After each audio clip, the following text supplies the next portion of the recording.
नमस्कार, good morning. गावाकडची सकाळ ही अशी काहीशी असते. चला तर तुम्हाला दाखवते.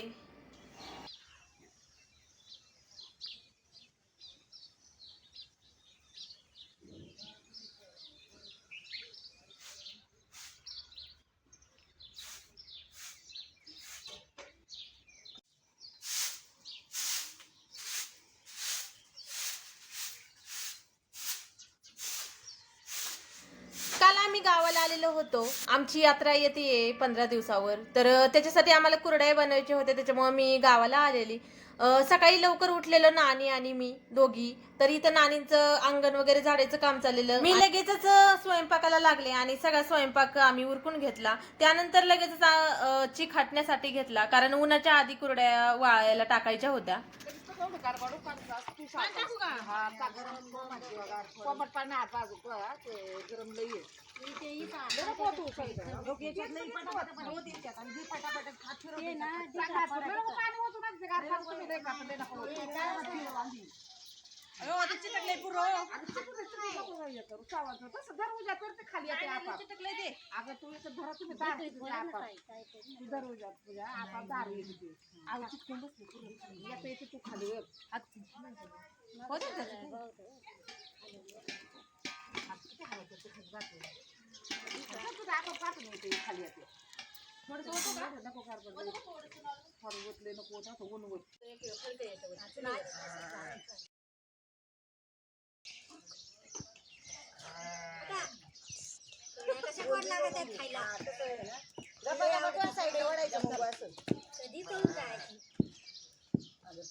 कुरडई बनवताना ही चीक हटायची प्रोसेस खूप महत्वाची असते.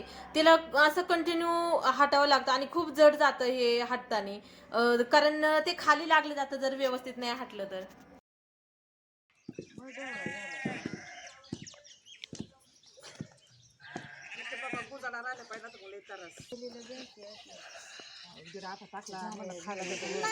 पान लागतं का बघ. गुंजन आहे गुंजन.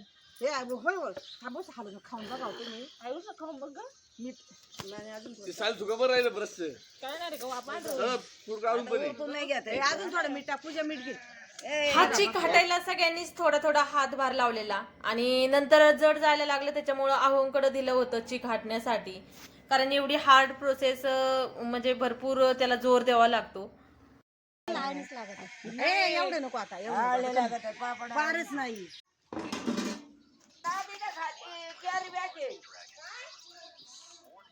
कॅरी बॅगेत गाठण दिलेली आहे टिपाजवळ खाली पण जाळीच्या तिथं भांड्याच्या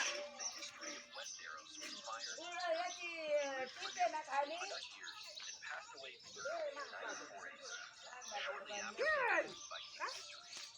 लसूण आहे का सोल्याला बाद झाला ठेवायला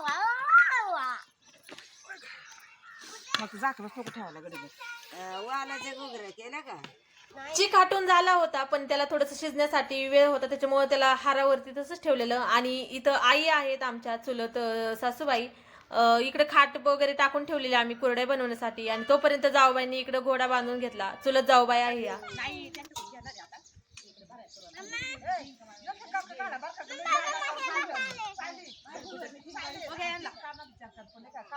इथं चीक शिजलेला होता आणि चीक शिजल्यावरती पटकन कुरड्या घालून घ्यावा लागतात. त्याच्यामुळे इथं लगेचच सगळ्यांनी कुरड्या बनवण्यासाठी घेतला. सुरुवात केली होती इथं मायरा, राधिका आणि आमच्या भाचीबाई सायली या तिघींनी सुरुवात केली कुरड्या बनवण्यासाठी.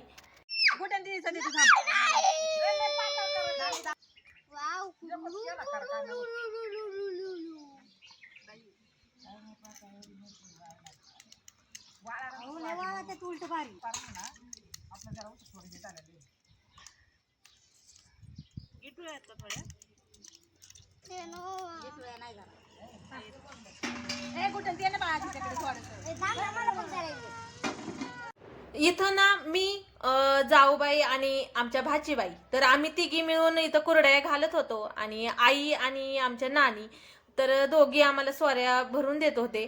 तर आमच्या तिघींचा सोऱ्या तर चालूच होता, कुरड्या बनवायचं काम चाललेलं. पण आहोही आम्हाला हेल्प करण्यासाठी आलेले, आणि आमच्या आहोंना अशी सगळी कामं करायला खूप आवडतं आणि ते खूप आवडीने करतात प्रत्येक गोष्ट. प्रत्येक कोणतंही काम असो ते माघार नसतात. त्यांना खूप जास्त आवड आहे अशा सगळ्या काही गोष्टी करण्यासाठी आणि ते कधीही कोणत्याच गोष्टीसाठी नाही म्हणत नाहीत.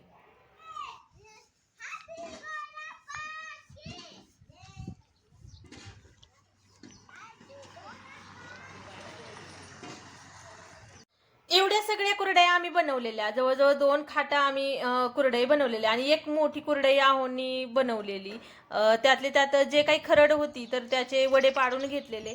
या आहेत आमच्या चुलत जाऊबाईंच्या कुरडया, त्यांच्या आदल्या दिवशी बनवलेल्या आणि आज आमच्या कुरडया बनवून घेतल्या. दुपारच्या वेळी इथं मायराचं आणि राधिकाचं खेळायचं चाललेलं. दोघी इथं लिंबांच्या झाडाखाली खेळत होते. आमच्या घरापुढे 2 लिंबाची झाडे आहेत मोठे मोठे. खूप छान सावली पडते इथं आणि दोघी भाऊंना त्रास देत होते. भाऊ म्हणजे आमचे चुलत सासरे. दुपारच्या वेळी मी इथं लगेच कुरड्या सगळ्या पलटी करून घेतल्या, कारण संध्याकाळपर्यंत व्यवस्थित वाळल्या जातील दोन्ही साईडनी, म्हणून सगळ्या कुरड्या अशा पलटी करून घेतल्या. आणि ऊन तर खूपच सारं लागत होतं. आमच्या ओट्याच्या खालीच लगेच हे झाड आहे आबोलीचं, तर ते खूप असं बहरलं आहे सध्या फुलांनी. खूप छान अशी फुलं आलेत आबोलीच्या झाडाला. हे तुम्ही पाहू शकता, खूप सुंदर अशी फुलं दिसतात. ते आता दुपारचे 2 वाजलेत आणि खूप सुंदर अशी फुलं दिसतात ही. त्यानंतर दुपारी मस्त अशी एक झोप घेतली, कारण ऊन खूप आहे गावाला आणि झळया सुद्धा खूप साऱ्या अशा लागतात.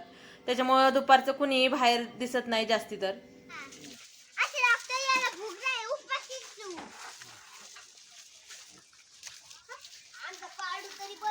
सगळे एकत्र आले की असे काहीशे उद्योग चालू असतात. इथं आमच्या भाचीबाईंना नारळ खायचा होता, त्याच्यामुळे त्या पत्र्यावरती चढलेल्या आणि भाचीबाईंना हेल्प करण्यासाठी आहो जाणार होते, पण त्यांना काही जागा भेटेना, कुठून जावा.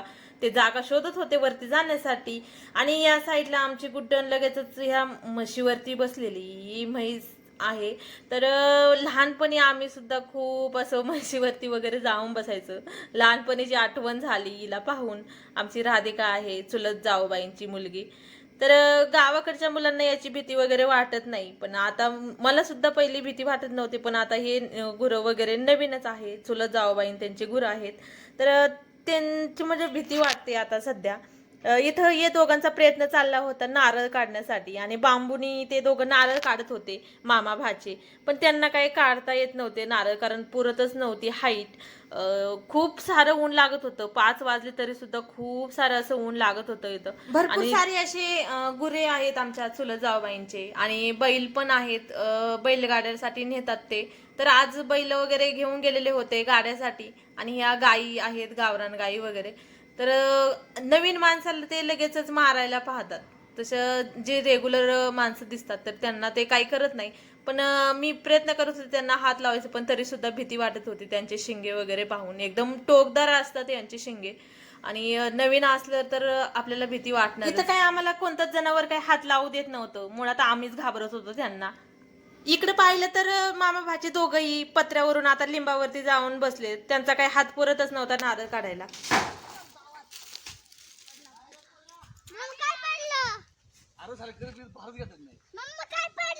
नारळ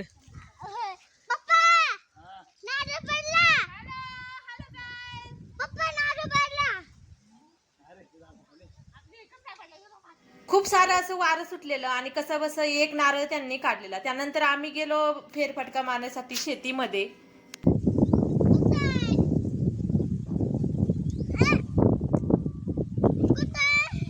नको छोटा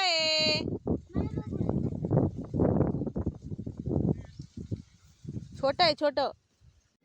भाचीबाई आणि आहो इकडे नारळ काढत होते आणि तोपर्यंत आम्ही इकडे शेतामध्ये आलेलो. इथं बीट आहे, तर त्याला अजून काही बीट खाण्यासारखे आलेले नाही. छोटे छोटे बीट आलेले सध्या. ही आमचे चुलत जाऊबाईंची मुलगी आहे राधिका आणि मायरा आणि मी. आम्ही तिघी गेलो होतो तिथं घराच्या पाठीमागच्या साईडला बिटाच्या रानामध्ये.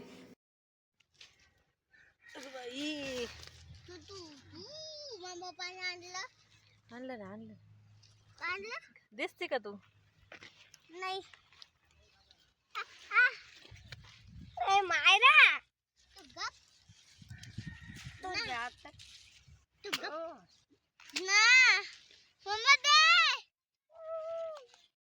बीट काय अजून खायला आले नव्हते, पण त्यांना मायराला आणि गुड्डन दिदीला फक्त तोंड लाल करून घ्यायचं होतं आणि लिपस्टिक लावायची होती. त्याच्यामुळं त्यांचं खायचं काम चाललं होतं, खायचं आणि थुंकून टाकायचं.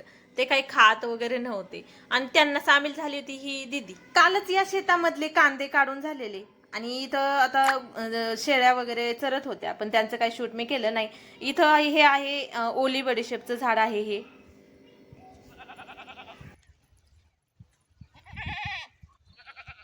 शेतामधून घरी गेल्यावरती पाहिलं की कुरड्या खूप छान अशा व्यवस्थित वाळलेल्या आणि भरपूर वेळा त्याची जागा मी चेंज केलेली होती दिवसभरात. आता काही चेंज करून उपयोग नव्हता, कारण ऊनही खूप लांब गेलेलं आणि सगळीकडे सावली आलेली.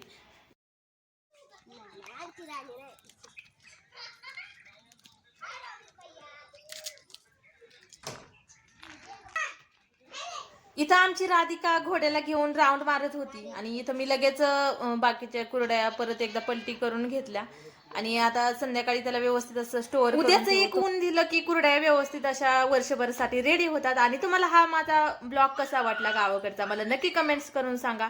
आणि ब्लॉग जर आवडला तर लाईक, शेअर आणि सबस्क्राईब करायला अजिबात विसरू नका. आणि तुम्ही कोणते कोणते उन्हाळी काम केलेत ते नक्की मला कमेंट्स करून सांगा. चला परत एकदा भेटूया अशाच एका नवीन ब्लॉग मध्ये.